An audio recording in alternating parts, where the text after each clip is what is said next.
was used as a case study for that particular research. And the reason is this: it is one of the only surviving green areas, or what we call a green network, in the heart of a modern city. One of the only few surviving in Africa. So now, if we look at that, they also said in that particular book that it has biological resources, rich flora and fauna that has to be protected at all costs. This was a book written by non-Nigerians. So if people that are non-Nigerians come around, see what we have as resources, and say that it should be protected at all costs, then what is our own responsibility as citizens, as residents of Ibadan, not to stand up against such an action? Mrs. Abiyoye, the governor said that he's challenging your group to a debate, that he's ready for you. Let's debate it. Let's look at the part of this land that will be affected, and whether or not it will have an actual impact on the environment, or or this is just an unnecessary rancor that's been raised. So, are you ready for that debate if it ever will come up? You should give us a time and a date, and we'll be there. Okay. There's something else I heard the governor saying, that you people don't have any justification for your struggle because you have not planted trees individually. Shall you not take big? Share big. Come to my house, sir. Come to my house. He knows my house. I can show you the pictures of the before and the after. I know. I live in a mini jungle now. Ask him. And when I moved to that place in 2017, 6 years now, you won't believe the kind of trees that are in my compound. Architect, you won't go? I have evidential reports on this. So, as an architect, I'm also the director, regional director for Green Hope Africa. It's an NGO that fosters environmental conservation in Africa. When our roads were being dualized, most of the roads, we discovered that in the middle, the median, they were usually made of concrete. We proposed to the government that we should have green in these medians. And I can say categorically clear that when some of these roads were being done, we wrote a letter. We went to the commissioner for the energy, and I want to know the exact name of the ministry, energy, that we would like to partner with them, that these medians, they should let us plant trees on them. And we donated 1,000 plants to that ministry. I was part of the people that went to see the commissioner to donate those trees. So for the governor to now come up now, that was what I'm talking about, was 3-4 years ago, before this came up. Seriously, I must say this, that when I listened to the governor, I felt very, very disappointed. It was quite unfortunate, those statements that he made, particularly in reference to the noble, work that you gentlemen are doing. I think it is most unfortunate for the governor to have made such unguarded statements. What somebody like me would have expected is call the environmentalists to a dialogue. They will not dishonor your request. But sir, let's take a quick break. When we get back, we'll continue the conversation on the podium. Don't go away.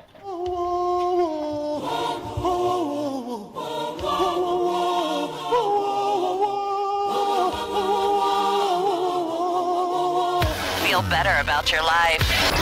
32 FM 94.9, the antidote to depression. Mega Cantata 2024.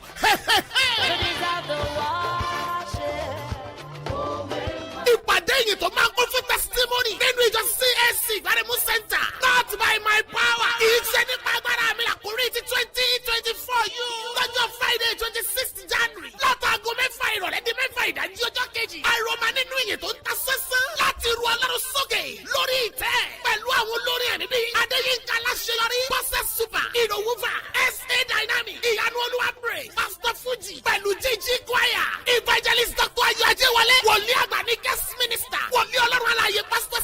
Ọláyà, The Convener. Wọ́n á máa súre nínú ìyìn lọ́jọ́ Friday 26 January 2024. Látàgọ́ mẹ́fà ìrọ̀lẹ́ di mẹ́fà ìdájí ọjọ́ kejì. Nínú ìjọ CAC Gbaremu Center. Ó wà ní Leaders Junction, Tribune Road, Mọ̀lẹ́fàlàfíà Òkè Àdó, Ìbàdàn. Mega Cantata 2024. Ìpàdé yìí tó máa ń kún fún testimony. ó yá o. wá mọ bó ṣe ń lọ. lágbo eré ìdárayá nílẹ̀ yìí àti nílẹ̀ òkèèrè. ẹ máa gbọ́ Sporting Crystal àtàwọn olùkú rẹ̀. láago 5 sí 6 àrọ̀lẹ́ lójoojúmọ́. àtàgò 1 sí 7 ọ̀sán lọ́jọ́ àbámẹ́ta. ẹ gbọ́dọ̀ míì sí ẹ. ege. ọmọ nàìjà ó yá tètè bá wọn débẹ̀ tọ́ra wọn tó ti débẹ̀ wọ́n gbà púpẹ́ síbẹ̀ torí bàgẹ́ ló balẹ̀ ó tún ti ṣẹ̀ quality lọ́mọ jọjọjọ èmi gangan ni quality mo fẹ́ràn láti máa ra quality níbi tí wọ́n ti ń ta quality ọjà ilé ìtajà quality yẹn gangan ọmọ mi ò gbọ́dọ̀ dọ́ọ̀lù ẹ̀ ó yá gbé mi débẹ̀.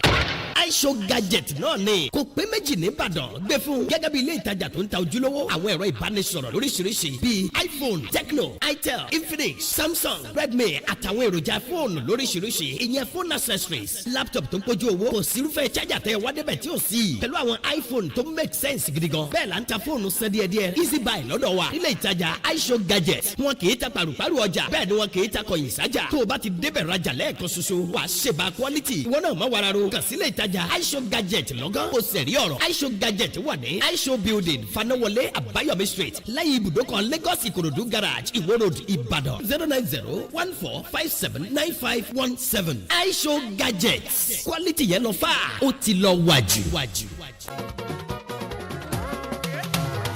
àwọn èèyàn mi ṣègbè nítorí àìmọ̀kan Ruben George Theological Seminary Ìbàdàn ẹ̀ka ilé ẹ̀kọ́ fásitì Àjàyí Crowther tí ń bẹ lọ́yọ̀ọ́ àti Christ for the Nations Institute Dallas ní USA ń ṣètò ìdánilẹ́kọ̀ọ́ tó kún fọ́fọ́ nípa ìmọ̀ ẹ̀kọ́ Ọlọ́run pẹ̀lú ìwé ẹ̀rí tó yọrantí nípa ètò ẹ̀kọ́ ìmọ̀ Ọlọ́run Diploma in Theology and Religious Studies, Bachelor of Arts in Theology and Religious Studies, Executive Postgraduate Diploma in Pastoral Studies, Masters of Arts in Christian Leadership and Pastoral Studies, Master of Divinity. Ǹjẹ́ àlùfáà ìjọ nìwọ ni díákónì lọ́kùnrin lóbìnrin alàgbà ìjọ ajínrere olùkọ́ tàbí ẹni tó tún fẹ́ nímọ̀ lẹ́kùnrẹ́rẹ́ nípa Ọlọ́run Ruben George Theological Seminary gangan ló dáńtọ́ fún ọ láti wá ẹ kàn sí alákòóso Ruben George Theological Seminary ní Gospel Town Arúlógún Road Ọ̀jọ́ Ìbàdàn tàbí ojú òpó ayélujára www.riget.com.ng ètò ìgbaniwọlé ń lọ lọ́wọ́ ẹ̀lú wa ní 08053040344 08053040344 Ruben George Theological Seminary ilé ẹ̀kọ́ fún ẹ̀kọ́ nípa ìmọ̀ Ọlọ́run tó yanrantí.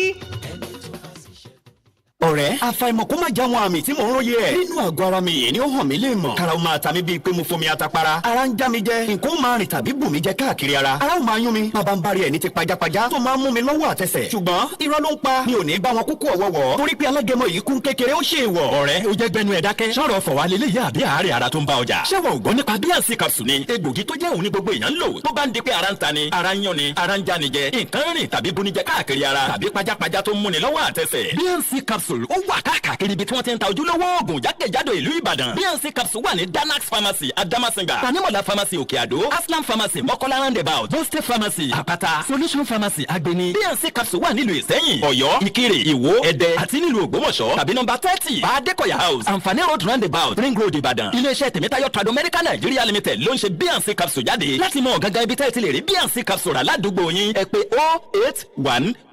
08103369434. bí àyípadà kò bá sí lẹ́yìn ọjọ́ méjì lọ rí dókítà rẹ̀.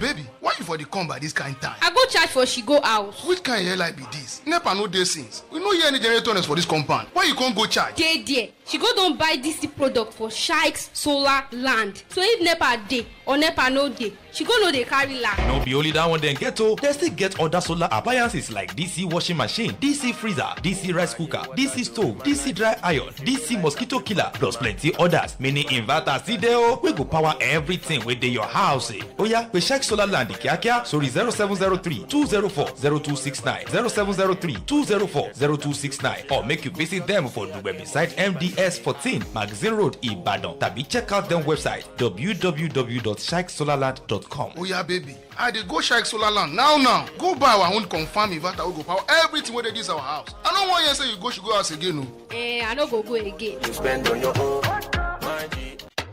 èrò máa wá o ẹ̀dá gírí máa bọ̀ o síléeṣẹ́ mi wà ń tó kalẹ̀ sójèlé kónílé ó gbọ́ o kálejò gbọ́ ẹ sọ fàdán kóró fọ́ọ̀bẹ̀ péléeṣẹ́ mi wà Naturalist Care Limited ti kalẹ̀ kà sóje ọlọ́run ló kúkú dirí ẹwà fákùkọ tiwa gbogbo oògùn tó ń jáde níléeṣẹ́ mi wà ń pátá ló wà níbẹ̀ lówó tí ò ga jara lọ pẹ̀lú irinṣẹ́ ìgbàlódé lóníranran láyẹ̀wò ara. Àwọn fi tó wa létí wípé àǹfààní ń bẹ fún gbogbo àádọ́ta ènìyàn kọ́kọ́ 50 tí wọ́n bá kọ́kọ́ ń dé lójúmọ́. Ẹ máa gba káàdì ọ̀fẹ́, àyẹ̀wò ọ̀fẹ́. Ẹ tún máa fi ẹgbẹ̀rún mẹ́ta náírà 3000 péré gba oògùn lọ́dọ̀ wa. Ẹ tara ṣàṣà máa bọ̀ ní Àjọkẹ́ Plaza ní dojúkọ Swift Oil tó wà ní Tèmídìrí Òjé Ìbàdàn. Ẹ̀ló wa ní 08034305133. Ẹ̀mí one ló sọ wípé nífà ìsàn sọdún o. Ṣẹ̀mí bí olóògùn ọ̀rẹ́. Ìjà òdọ́là lètò tó yanjú àwọ̀. Láàrin mùtúmùwà. Tóbi lọ́ba Ògúnṣínà wọ̀kìlúmọ̀ látọ́kùn ètò. Láago 11 àárọ̀ lọ́jọ́ Ẹtì àti Àbámẹ́ta. You're listening to 32 FM 94.9. Welcome back. The Podium on 32 FM 94.9. I will continue the conversation now regarding the controversial Baywood Estate planned by the Oyo State government and the advocacy by Growing Up Initiative, who staged a protest, and they said they were attacked by thugs as the peaceful protest turned violent last month. Barrister Ogun lies with us as well. Prof has also connected with us. We'll join him in a bit. We have some comments on Facebook as well. Keep your comments coming in. Later on, we'll take them. 32FM 949 Ibadan. That's on Facebook. We're also live on YouTube as well with the same handle, 32FM 949 Ibadan. Later on, we'll open the phone lines as well. So let me go to Barrister. Barrister? Yes, thank you very much. For this segment, there is I'd like us to kickstart it. Let us interrogate the government. If you look at the surrounding areas, areas surrounding the piece of land in issue, you have houses all over the places, round and about it. And I am a lawyer, but I know that you scientists say that our living with the trees is one that is good for both sides. Symbiotic. Yes.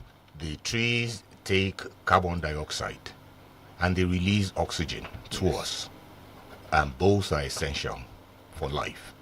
So if Agodi Garden goes, where do we have the trees to take up our carbon dioxide and release oxygen to us?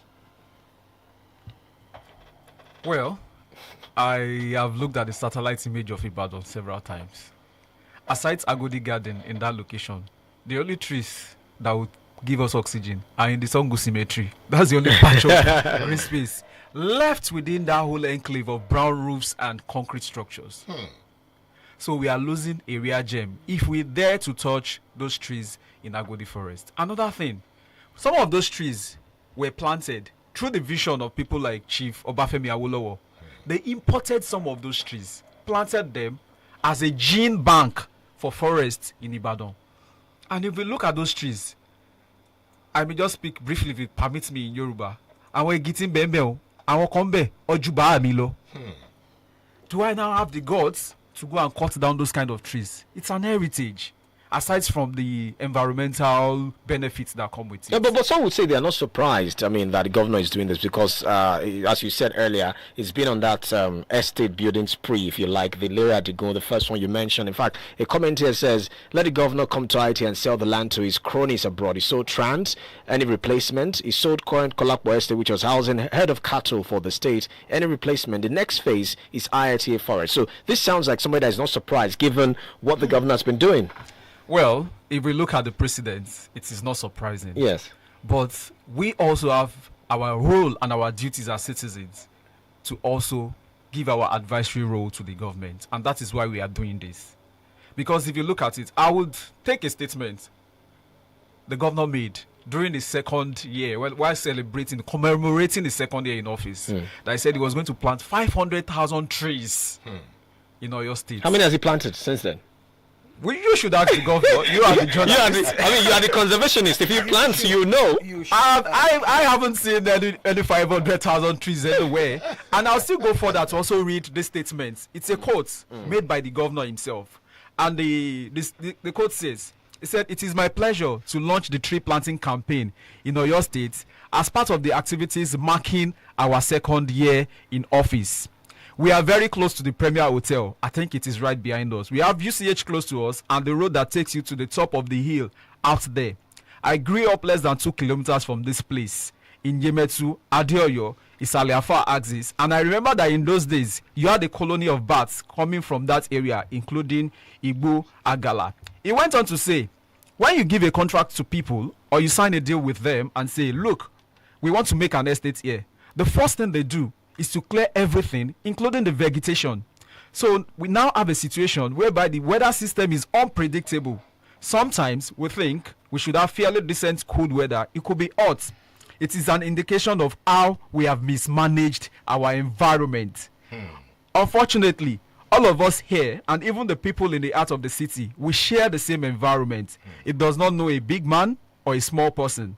So this effort is not elitist at all. It is an effort that, if well promoted, will definitely have an impact on the kind of environment we are going to hand over to the upcoming generation." This is a statement by our governor 3 years ago. Has he forgotten? I think it is really very, very unfortunate. For instance, look at UCH. Do you know how much they sell a cylinder of gas for patients there? And then you have an opportunity of free gas somewhere. And, we have the problem that we have. Yeah. And another thing, please. Yes.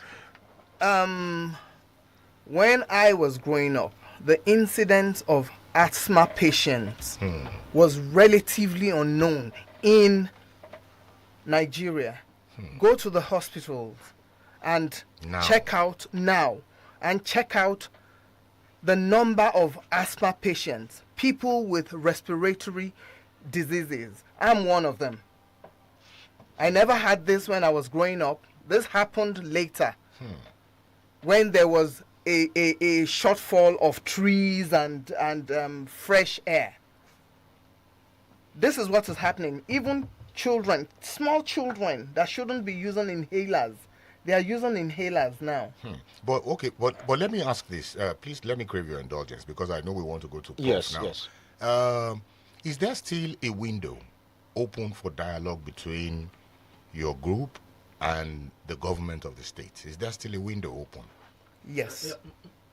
Of course, there's always a window. If the governor invites us, we would go. And I'm also sure that there are lots of professionals in Oyo State. Some of them are also very close to the governor. So the governor has a lot of people that can advise and also. But we are open to debate. Anytime the governor wills us, we'll invite your people. I see that we all want the best for your state. Right. Invite the people and let's find a way forward. Let's go to our second panelist now. Professor Remi Ayede of the University of Ibadan joins us virtually from Kenya. Prof, good to have you. Morning. Yeah, good morning. Yes. I should be with you physically next week. Okay. All right. That's fine. Bring plenty Kenya food, though. Telling a story. And see. No problem. You see, when the first time I went to Kuala Lumpur, that's Malaysia, around the Twin Towers of the Petronas building, there is another building where you go up the tower and then they make you see the whole of Kuala Lumpur, they call it KL. Now, one of the places they will take you to is the fact that they have a pristine forest in the heart of the city. They will tell you that the trees here has never been cut. That is an original virgin forest. It's a symbol of the regard for preservation and conservation in those communities. You don't say you want to build an estate and you turn the entire city into a concrete jungle. And this conservation is not something that starts now. It's something that has been done for generations even before we were born. I mean, this debacle about this forest came into limelight.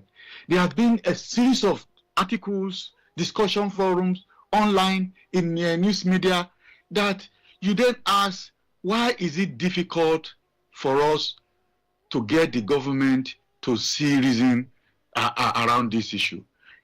it is becoming much more problematic, given the fact that he is not also the first governor to want to lay his hand in that forest for the purpose of building an estate. So them making what I would call afterthoughts. There are criminals there. There are skeletons found in those places. I think it's very unfortunate. I think the pressure that has been mounted in the public sphere, even right here in Kenya, received online campaign messages about the forest problem in Ibadan. And I also even found that there are even people already trying to make money out of the campaign. So because it's such a very important matter globally. So and somebody from Kenya, one Professor Tagarai, actually won a Nobel Prize, Peace Prize, for planting trees in around Kenya, and then the movement spread around the world. So if the governor already knows how important it is for such trees to be preserved, I think we should just beg him, to slow down and seek for alternative places for the estate that they have planned. It's difficult because where probably contracts have been awarded, commitments have been made, there are legal implications and so on and so forth. But all of these things can be negotiated for the greater good of mankind. Okay. Because that forest is not just about Ibadan alone. And we need to know that. Right. It's not about Oyo State alone. Okay, let me go to Mrs. Abiy now. I mean, you said something earlier which I find very, very important here because it's serious. We are in a democracy. No matter the stance of the government, you have the right to protest. You have the right to air your views. And you say that you're in a peaceful protest and people came to attack you. That for me is very serious, especially, and it's also surprising because I remember during the NSAS demonstration, the governor at the time, was hailed by many people because of how he handled the protest, how he said the police should step aside and everything. So I find it very surprising and very serious as well. So what has changed? What has changed first? And what I want to ask you is, since that attack happened, have you taken any legal action? Have you reported to the police? Because it's very serious. So no matter what, no matter the stance of the government, the citizens have the right to demonstrate, have the right to oppose any policy of the government without being painted as being sponsored or being members of the opposition. So have you taken any step to seek redress since that attack? Because it's very serious. We have not. I have not, personally. Okay. I have not taken any step to seek for a redress or for any legal action. Because our cars were impounded for no reason. I think it was just a vindictive effort from the government to keep us muted. The cars were there. They did not give us any reason. They did not give us any bill to pay. And the cars were there for over 10 days, almost 2 weeks. Are you not sleeping on your rights by not approving? Because you have evidence. You've shown me evidence. You have evidence that you are beaten. We kept on going there. We kept on going. No, I mean to report to the police. Yes, to report to the police. Yes, because report to the police. You have evidence. Bring up an action by by your group. In fact, right now, my not coming sins was because we didn't trust any media outfit. We felt maybe they were in the pockets of the governor, of the government. That's why we haven't come. There is no such thing here. Okay. Yes. Now that you have said that, we're at peace. I even said I didn't want my face to be shown because this government will do and undo just to have their way. That's how I feel. So is it that serious that they would go after you if they see your face? Yes, they might. I don't know. They might. Isn't that the more reason why you should report to the police? Unless we go as a group. Because we were all attacked. I wasn't the only one that was attacked. I can mention the names of people that were attacked. I played the video of... Yeah, I saw the evidence. Yes, I saw it. The boy's phone was smashed. Let me ask this. Is your group a registered group? Are you registered? Maybe as an NGO or... No, we're not an NGO. So what are you? You're just individuals. Yes. It's for advocacy. We're just, concerned citizens. Residents of your state. Yes. Okay, probably. I'm not that probably makes it a little bit. But that probably makes it a little bit Herculean, since you don't have a group, and perhaps it is also that knowledge that encouraged the governor to speak to you, as he probably did. The way he did. I think if you have this kind of love, wouldn't it be better, to be under a canopy, under a group? Because you can press, the kind of issues that were raised in your, how do I put it, confrontation with whoever it is, government and its agents or whatever. You can push further on it. I can guarantee you that the courts are not in the governor's pocket. Yes, they may try to put them in their pockets, but we have very wonderful judges in your state.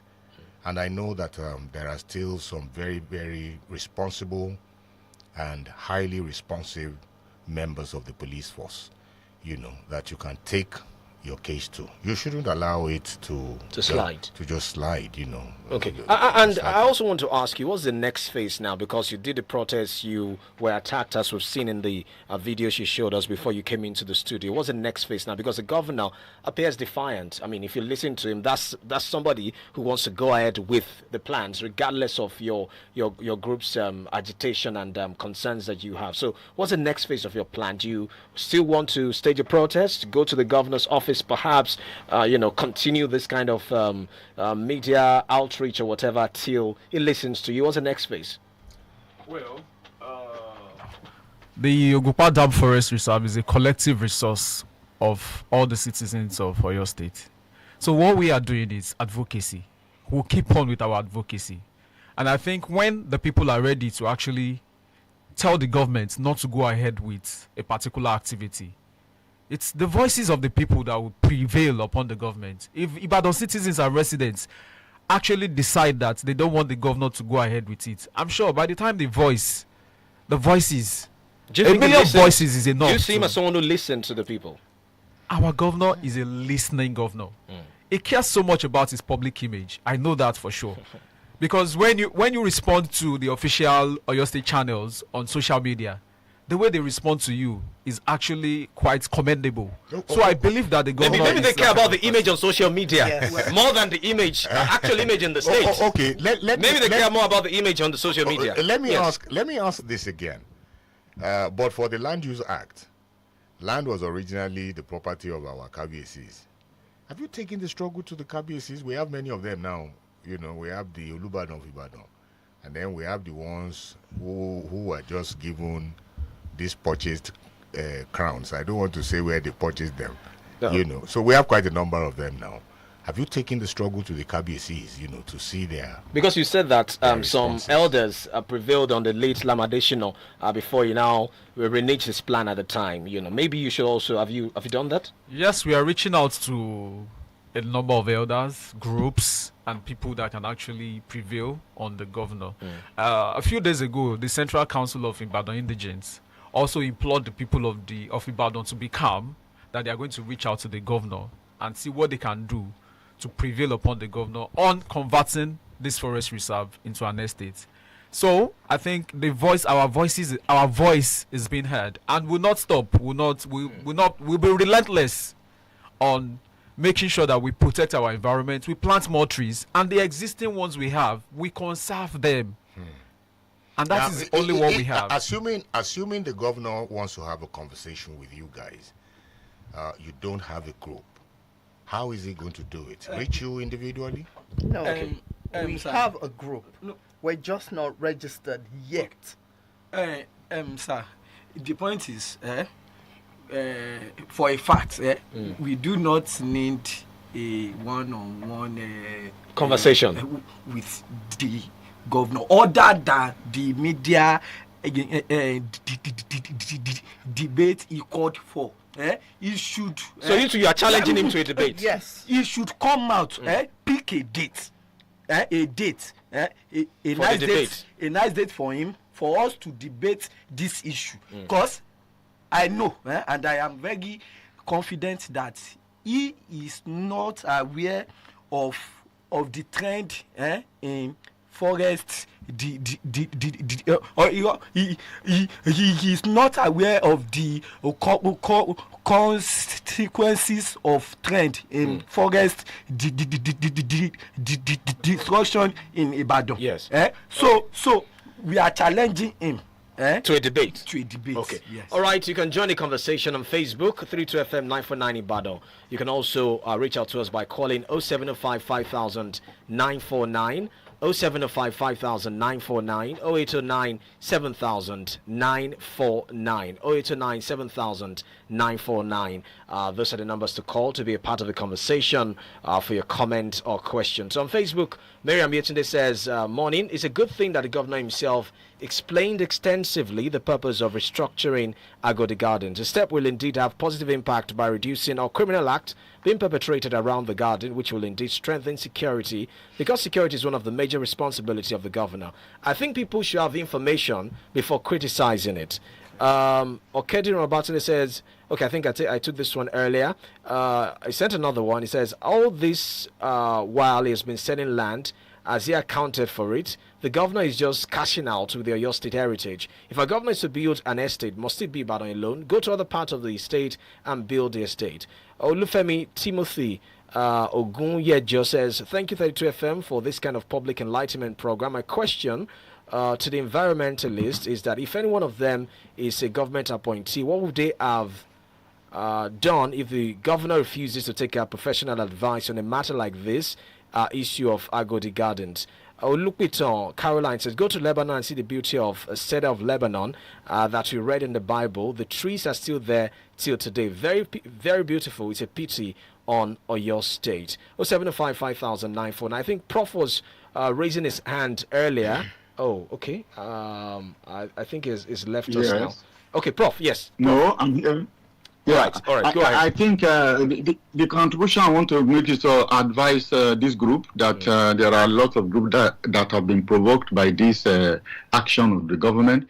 I think that they should be consistent from now on and ensure that they continue to network with other groups so that the issue of afforestation can be something that is perpetually on the board. So it's not only when there's an encroachment on one important forest that we begin to talk about this issue, because they have very serious implications for survival of the future generations. So they should, the enlightenment must continue. Should not stop with this particular issue. Yeah. And speaking of enlightenment, I mean, you look around, you're saying that there are several, estate companies. They tell you, okay, if you buy land here, it's 5 minutes to the train station, it's 10 minutes to this and that. Yeah. And many people are saying, like, look, there's also a serious environmental issue as well, because some of this land being sold, a lot of questions are being raised that maybe your group can also, join this kind of advocacy, because I know you understand what I'm talking about. There are all kinds of estates now telling you that if you pay this amount, you own a land, become a landlord. It's like, the trending slogan everywhere, radio station, everywhere you go, you hear them. Well, it is the duty of the government, it's a responsibility of the government to ensure that laws, legislation, regulations are enforced. Let's take this call. Hello. Oh, okay. 0705 5000 949. Yeah, go ahead. So it's the duty of the government. You see a lot of estates coming up. Most of all these estates. Do they have plans? Were EIA conducted for a lot of them? If they were, was the process followed through? Because we have a lot of issues where they are just springing up indiscriminately. And as a matter of fact, I think one of the problems we have is we don't have physical development plans. That is one of the major issues we have in Ibadan. There are no plans, no physical development plans or no master plans. There is no plan that can guide our development. And that is a place, that is a part I think the government can look into. The late Governor Jimobi took it forward. He actually initiated a plan for a master plan for Ibadan. That has not seen the light of the day. So we need to move in that direction, to have plans. When there is a physical development plan, there is a master plan, then everything that comes after, there is guided. There's something that guides it. But in Ibadan, we have what we call haphazard development. Ibadan is a big slum. Some of those newer areas, they are supposed to come up as, they are new areas. They are supposed to come up as nicest Nolinde, Diarere. In some of these new places like Elebu, go to Elebu, see what it's like. And all these you see somebody telling you some of these estates are as far as Ijayi. They tell you this 5 minutes from the train station. Look at what is happening all over. It's uncoordinated, unregulated, haphazard development. These are areas that the government should key in. There are lots of revenue to be made in these places. How much is an estate going to generate? You sell 40 plots. Even if you sell 200 plots, how much is that? It's mega. It's very small. Looking at some other possibilities of getting income and revenue from actually developing our city in a regulated way, in a designed way, in a planned way. And we have a lot of professionals that can do this. We have lots of town planners in Oyo State. We have architects, we have quantity surveyors, we have surveyors, we have all that. So all we need to do is to harness the resources we have. We have a leadership gap that we need to focus on. Ibadan has to develop with a plan, not haphazardly. Some other cities are doing much better than we are. And so it's time for us to wake up as a city, as a state. Let me take you to Ishenyi, where we just have the new university. A lot of haphazard development is going on there at the moment, right as we speak. Hello, good morning. Hello. Oh, okay. I think we have an issue with the phone line. 070550949. Okay, yeah, go ahead. So if you go to Ishenyi, for instance, which is not even Ibadan, just because a new university was put up, all the lands around the university bought up, different kinds of development are springing up without control, without plan. You just begin as an environmentalist, as somebody that sees the environment, you weep when you imagine how those places will be in another 20 years. A place like Elebu will turn to Idiarere in another 20 years. And so are we really developing? It's not development. Hello, morning. Hello. Morning. Can you hear me? Yes, I can hear you, sir. Morning, sir. This is another occasion from Ibadan. All right, go ahead. Because I think the government is not ready to listen to the voice of the people. The reason is this. Look at amusement park. Hello? Hello? Oh, okay. That's gone off again. That has gone off. 075500949, 089700949. Yes, quickly finish your thought. Yes, so I think it's a time for us as a people. Hello. Okay. Hello, good morning. Morning, sir. I'm calling from Mokola. All right, go ahead. Now, in the time where everybody around the world is after this climatic change syndrome, we are doing deforestation, and we are doing it with arrogance. Now, I'll suggest that woman and those members of that group to, I don't know whether they've gone to the State House of Assembly, because I think they have the Committee on Environment there. So if they do have, maybe they should discuss with the court. I know they won't do anything because the state legislators are president of the governor, but they should just let them know first. Maybe they debate it out at the house. Then secondly, barrister, in the advanced world, where we all copy, we have governors' children, commissioners' children, president's children, where they are, where they reside, and where we all aspire to go and put our children there. Now, I want barrister to please tell me, barrister, do a governor or a president or a executive member just take a decision single-handedly without consulting the people or consulting anybody and in his state, maybe a legislative body or anybody? You just think about doing something and he does it and nothing will happen. I'm just asking barrister. Thank you. Yes, thank you very much. If you remember, the decision of the Supreme Court in that celebrated monetary policy case, the Supreme Court held that where the matter is of substantial importance, the president is supposed to involve all the stakeholders. For instance, the National Council of State, the Federal Executive Council, the National Security Council, and so on and so forth.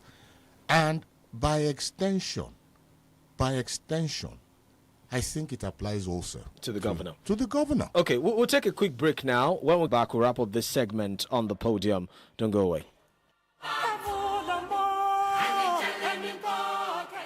Feel better about your life. 32 FM, 94.9, the antidote to depression. Ṣẹ̀mí bí olóògùn ọ̀rẹ́. Ìjà òdọ́là lètò tó yanjú àwọ̀. Láàrin mùtúmùwà. Tóbi lọ́ba Ògúnṣínà wọ̀kìlúmọ̀ látọ́kùn ètò. Láago 11 àárọ̀ lọ́jọ́ Ẹtì àti Àbámẹ́ta. wá mọ bó ṣe ń lọ. lágbèrè ìdárayá nílẹ̀ yìí àti nílẹ̀ òkèèrè. ẹ máa gbọ́ Sporting Crystal àtàwọn olùkú rẹ̀. láago 5 sí 6 àrọ̀lẹ́ lójoojúmọ́. àtàgò 1 sí 7 ọ̀sán lọ́jọ́ àbámẹ́ta. ẹ gbọ́dọ̀ míì sí ẹ. You're listening to 32 FM 94.9. Just because you do not take an interest in politics doesn't mean politics won't take an interest in you. The funds spent were properly spent because we got them from intervention funds. You only you waka come. There is God. I don't know which party my wife belongs to, but she belongs to my kitchen and my living room and the other room. Stay in tune with politics on 32 FM 94.9.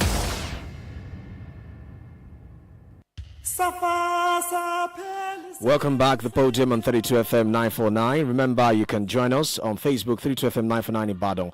You can also call 705 5000 949 or 829 7000 949. Barrister, you were making a point before that short commercial break. Thank you. Yes.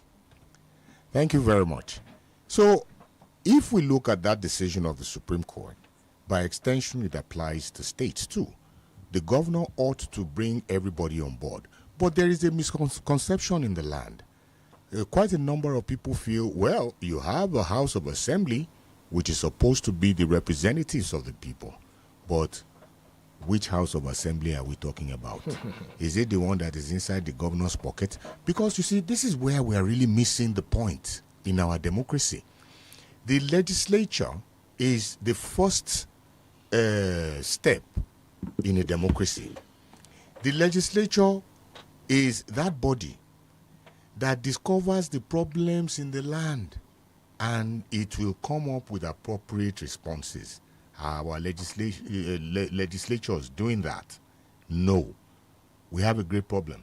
Milady said, you guys went to the legislature. Most unfortunate, nobody, not even one member from that house there came for out 1 hour to attend to you. 1 hour in the hot sun. Not one person. The a gates matter were that concerns your state against us. And not the gates were barricaded. It the is a gates shame. Were locked. We were not allowed to enter. It is a shame on the House of Assembly. They did not allow us to enter. Who are they? Who then are they representing? If you cannot take the people's cause, who are you representing? From the governor's office, we moved to the House of Assembly. We stayed there for 1 hour before we moved to lands. They are representing themselves. And we sent a message. They told us somebody will come out to address us.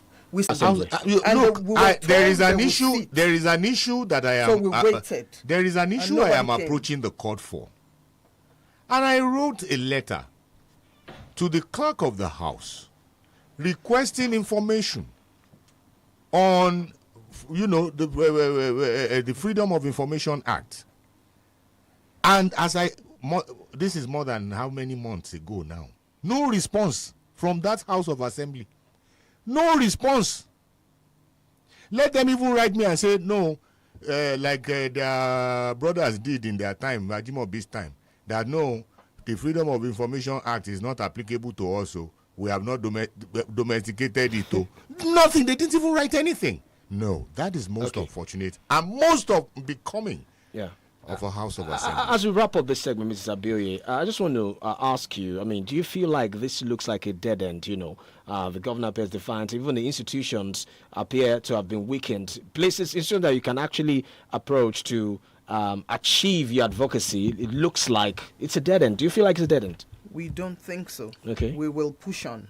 We will push on. We will keep speaking out. We might not stage a protest march again, but through the media, we will make our voices heard. We will not allow them to beat us down. We will not allow them to stifle us. We will keep on protesting through the media, social medias.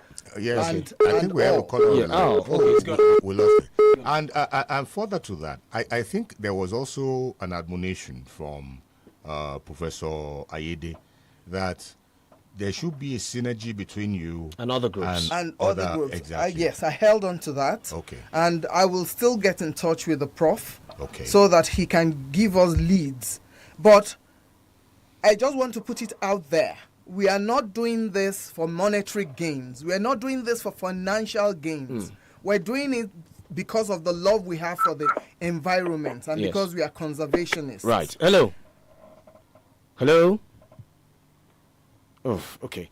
Yes, I want you to emphasize that because the governor gave that impression to the public. We are not. Yes. So whatever organization we get in touch with, we're not doing so because we want financial support from them. Hello. Hello, sir. Okay. Hello, sir. Morning. Hello. So, as I was saying, we're not doing this for monetary gains. We are doing this because of the love we have for the environment, for the city of Ibadan. Hello. Sorry, ma'am. Hello, good morning. Morning. Hello. I can hear you. Go ahead. Morning. I'm Mary. I'm calling from Odejai. Yes, go on. Go on. Yes. Okay. Go to. Hello, sir. Yes. Hello. Don't worry, man. Go ahead. If you Google, go and look at the parks in some places where they love going to.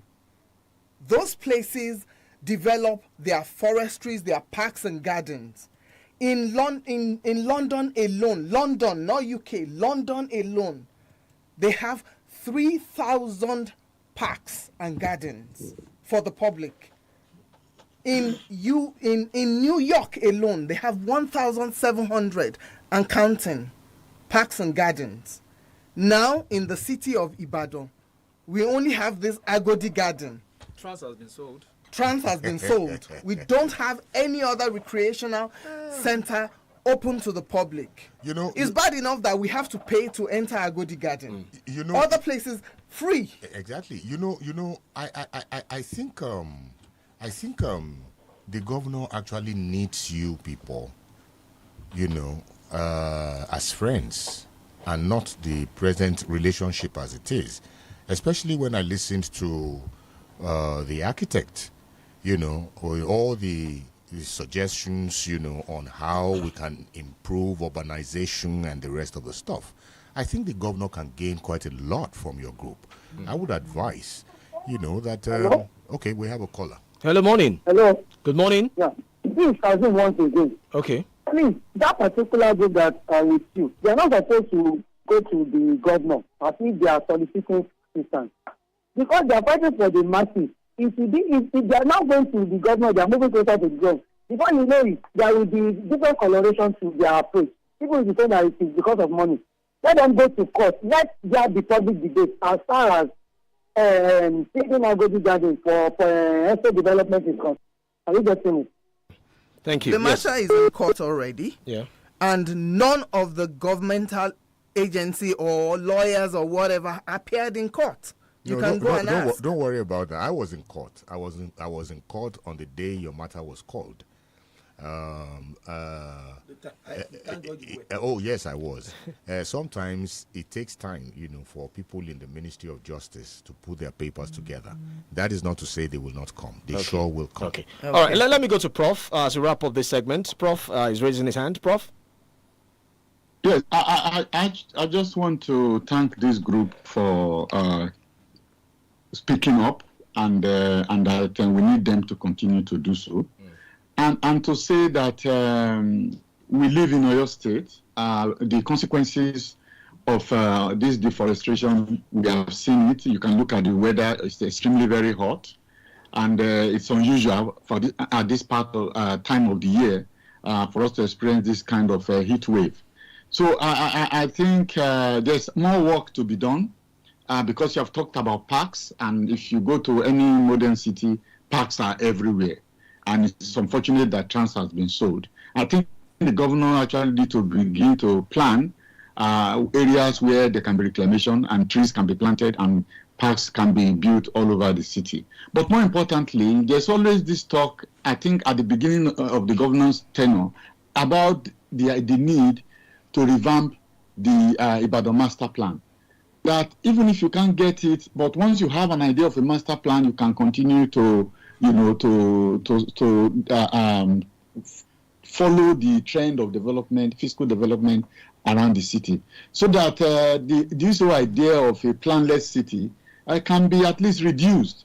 But some people don't believe in planning in our state. They think that it's extremely very expensive, and I think that should be part of the debate that we should put forward as we look at this issue.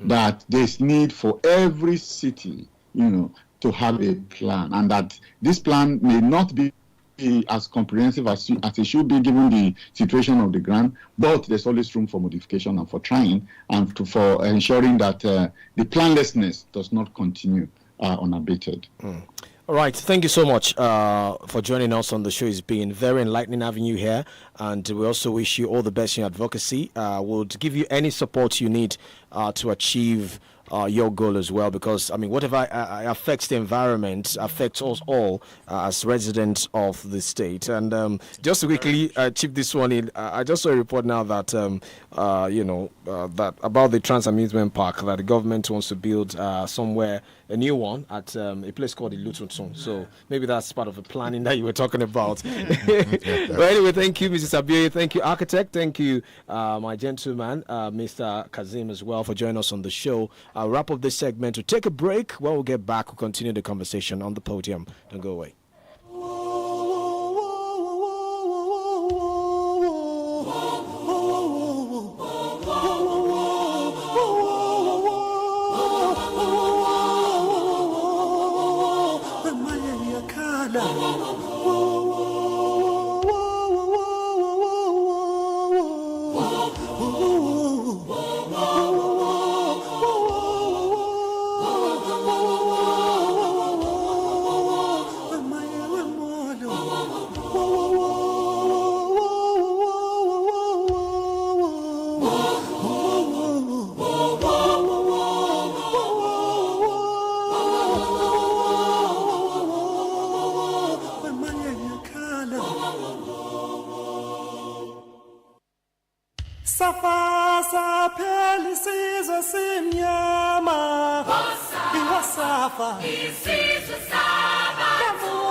Welcome back to the podium on 32 FM 94.9. We'll switch gears now to look at, it was a busy day at the Supreme Court yesterday, barrister. Several states, the cases were heard and decisions were made. Some, in Kano State, for instance, the decision of the appellate court and the tribunal was overturned. Abba Yusuf, that belonged to the Red Cap political party, had his mandate restored. It was surprisingly, when the 60,000 ballot papers were neither stamped nor signed. It looks like the Supreme Court has put that to bed. In Lagos as well, Zamfara, Plateau, all kinds of states. I think for you, which one would be the pick of the bunch, out of all of the cases? Maybe Kano would be the pick of the bunch? Oh, definitely. Kano is.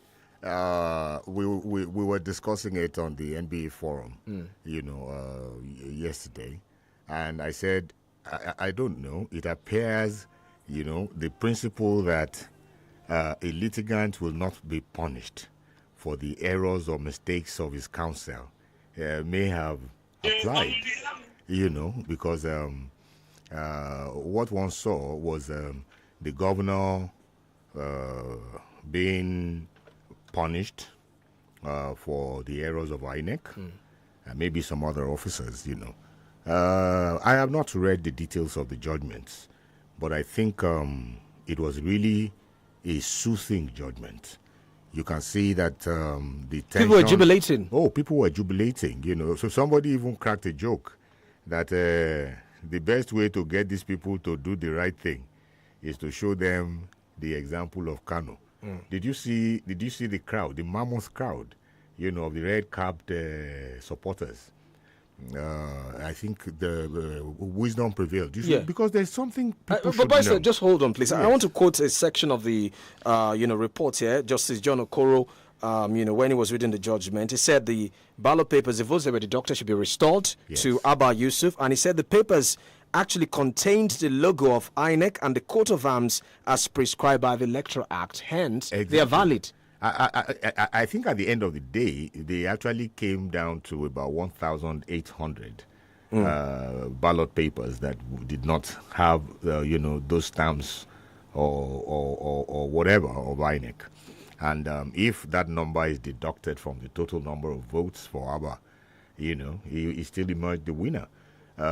Quite a lot of people are applauding the Supreme Court for the judgments that has come, but it is still too early in the day. I know that there will still be more analysis by the time the full details of the judgments before I go are to out. Prof, let's also look at Lagos, because aside the issue of electoral malpractices that Rhodes Vivo filed, there was also the question of citizenship for the deputy governorship candidate Obafemi Hamzat. Adediran, that's otherwise known as Jando, had contended that the name Sanwo-Olu submitted to INEC was different from that containing certificate, and also that the deputy governorship candidate Obafemi Hamzat had renounced his Nigerian citizenship. But the court said that, as long as you are a Nigerian by birth, if you are going to renounce your citizenship, it must be registered by the president. And the appellant did not provide evidence to that effect. They say Section 177 could not have been simpler. I'm quoting Justice Garuba now. In both words, in expressing their purpose and spelled out conditions to be met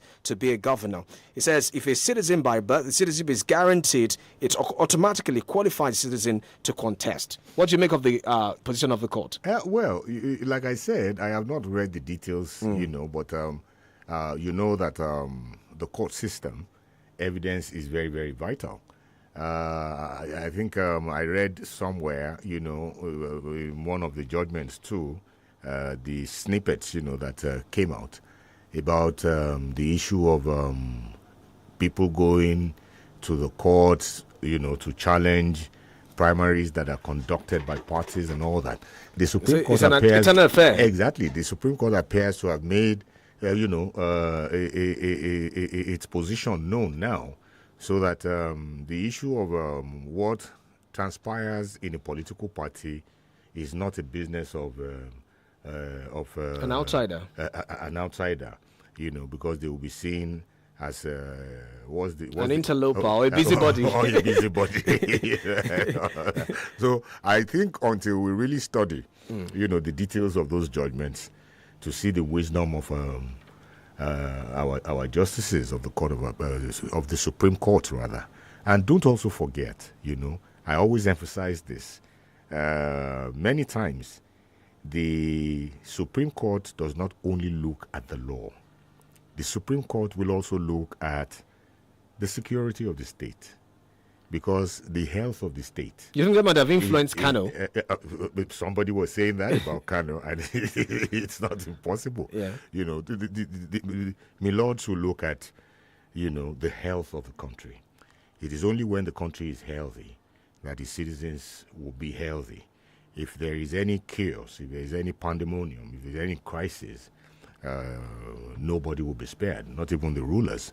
So I think a lot of wisdom went into those judgments, because you can see that the tension appears to be calm now, to have subsided. Let me go to Prof. Prof, I mean, we anticipated the judgment in some of the states, and they were done and dusted yesterday by the Supreme Court. What do you make of this judgment? The perception of judiciary, because this election has already brought about a debate about the credibility of our judiciary, the popular phrase "all judiciary," and what does it mean for politics as well, especially the Kwakonso Red Cap movement in Kano seemed to be generating a lot of support in that city with the kind of jubilation we saw. So what do you make of the verdict, generally speaking, across those states yesterday, Prof?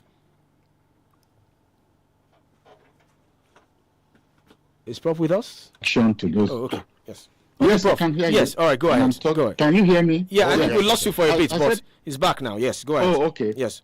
I said as Barrister has stated, the decision of the Supreme Court seems to have led to calm in terms of the reactions and responses of people, which means that the Supreme Court is sensitive to the decisions that have come from the lower courts and how people have reacted. And as Barrister said, yes, we still need to go and look at the details, fine details of the judgment. But the first impression you have is that as a custodian also, not just of the law, but also public interest, it's important for the courts to be sensitive to how people perceive the institution. I remember when we invited, I think, INT'L, SAN, and where there was this debate about the role of public opinion in court decision. And, there is stated certain principles of law that says that, judgment must not be seen to be fair, but justice must have been seen to have been done in the judgment that comes from these institutions. And we cannot afford for courts to lose credibility. There's a video going around now about, I think that's in the U.S. courtroom, where before the judge finished making her pronunciation, the defense guy just jumped from the judge. Let us pray not to see that in Nigeria. Absolutely. We don't want a situation where judges are no longer free to sit in the courts, and then they have to do online judgment because they are afraid of what the public reaction will be. I think it's a good thing, and many people don't seem to disagree with the current decisions in virtually all the cases that we have heard.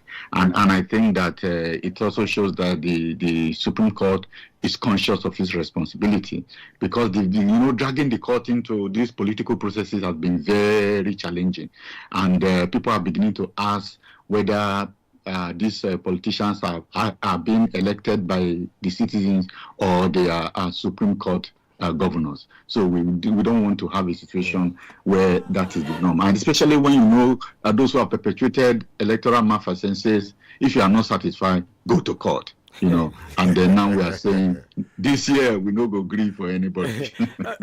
But Prof, make we not let police arrest you. Police say make we not talk. Don't go agree.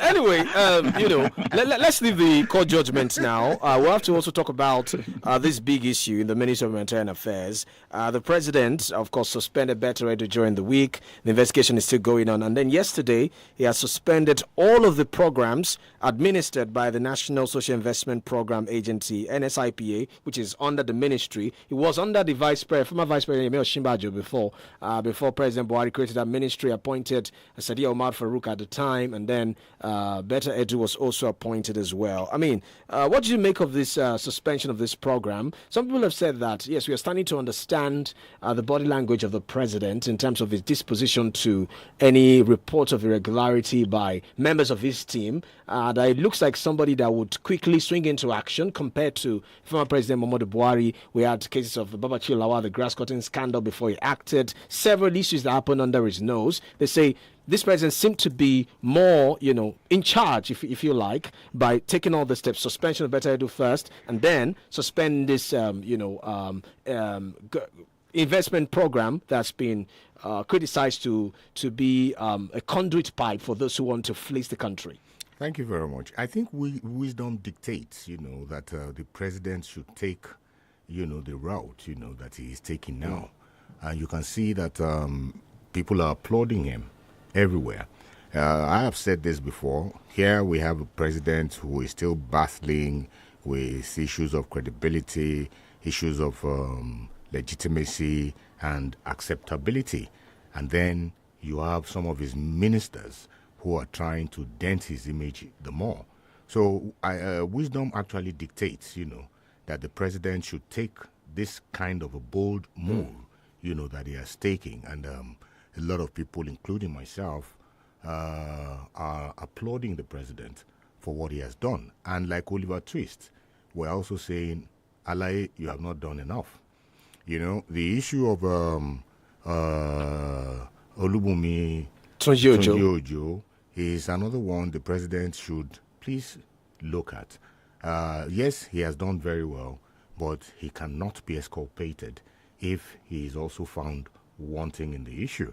I would have loved a situation where Olubunmi Tunji Ojoto will be put on suspension in the interim while investigation is ongoing, because whichever way you look at it, he has been indicted. Insider information may have flowed.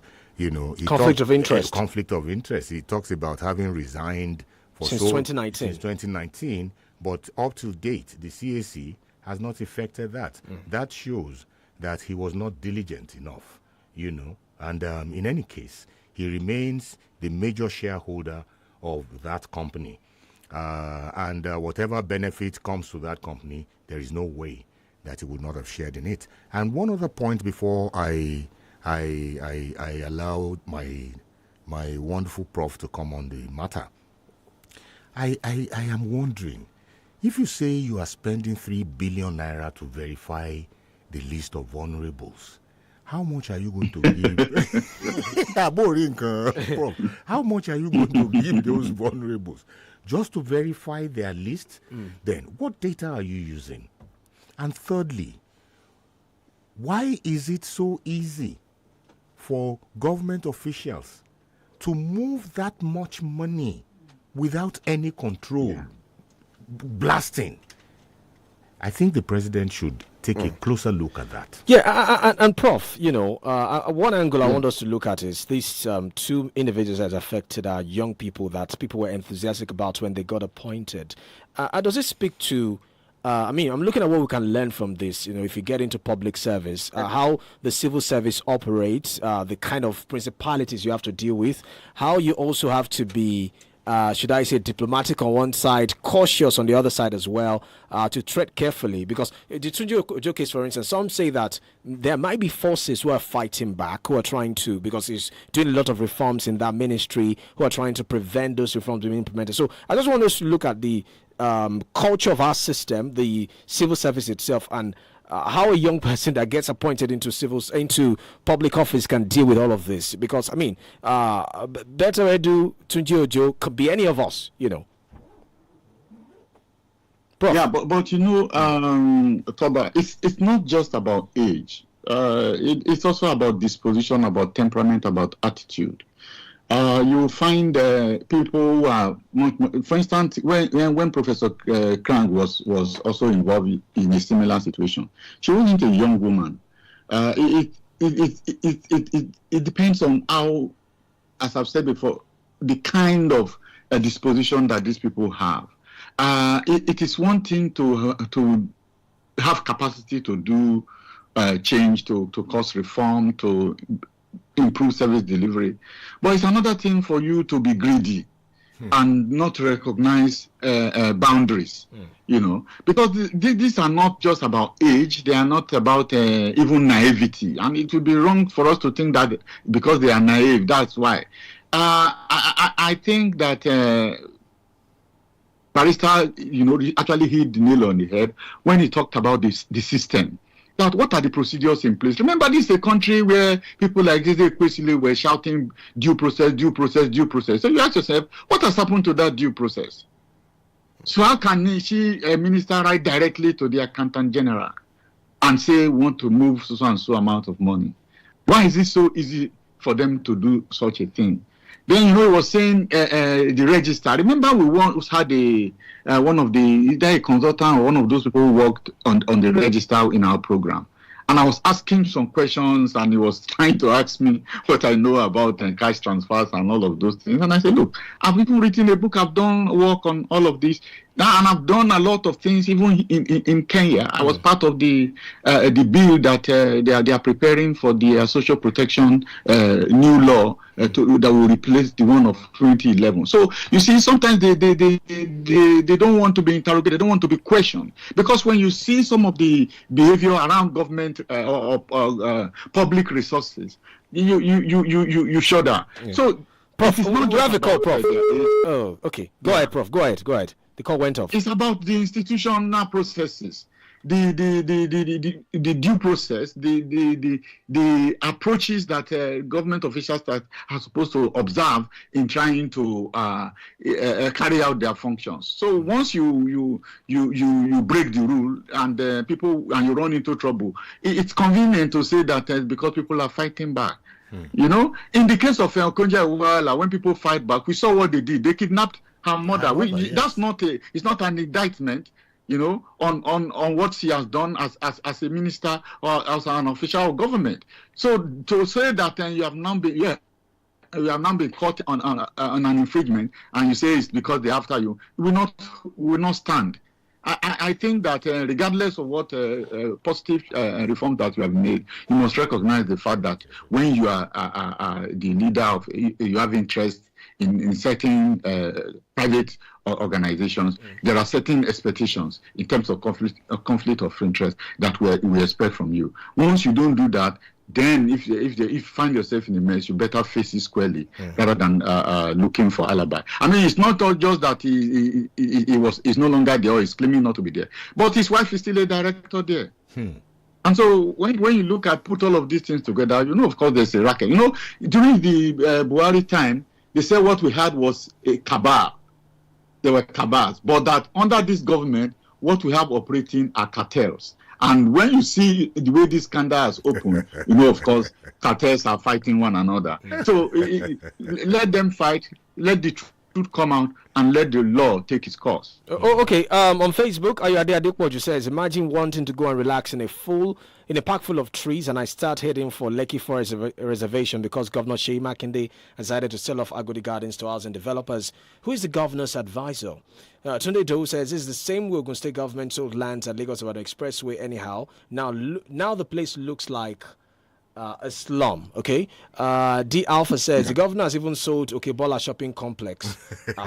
Okay. Sold but behind Yagonku police station. The developer started working. Are you serious? He says even adults are afraid to protest in Nigeria. We're never ready for change in this country.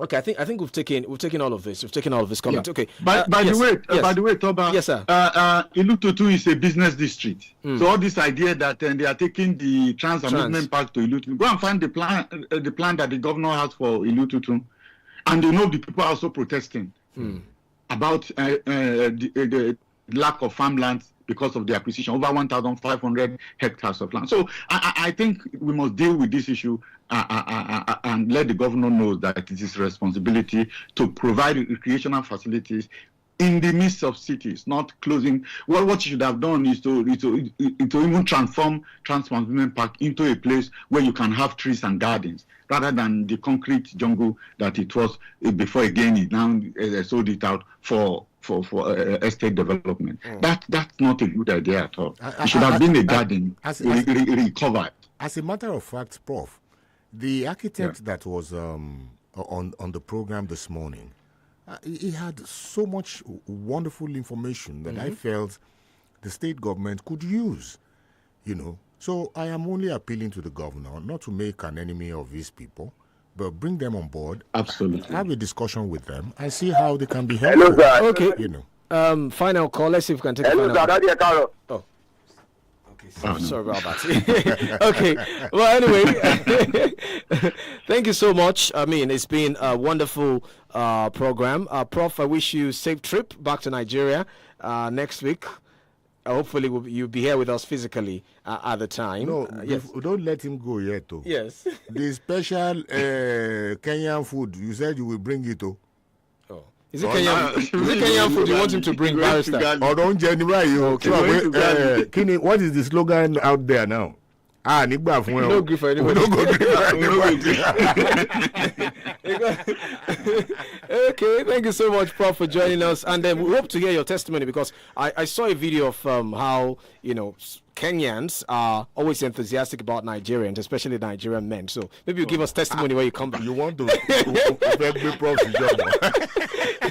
Thank you, Prof, for joining us. Thank you, Barrister. Thank you, our listeners, for commenting and joining the program. We'll be back next Saturday on the Podium. My name is OLORUNTOBA. Enjoy the rest of your Saturday morning. Bye for now.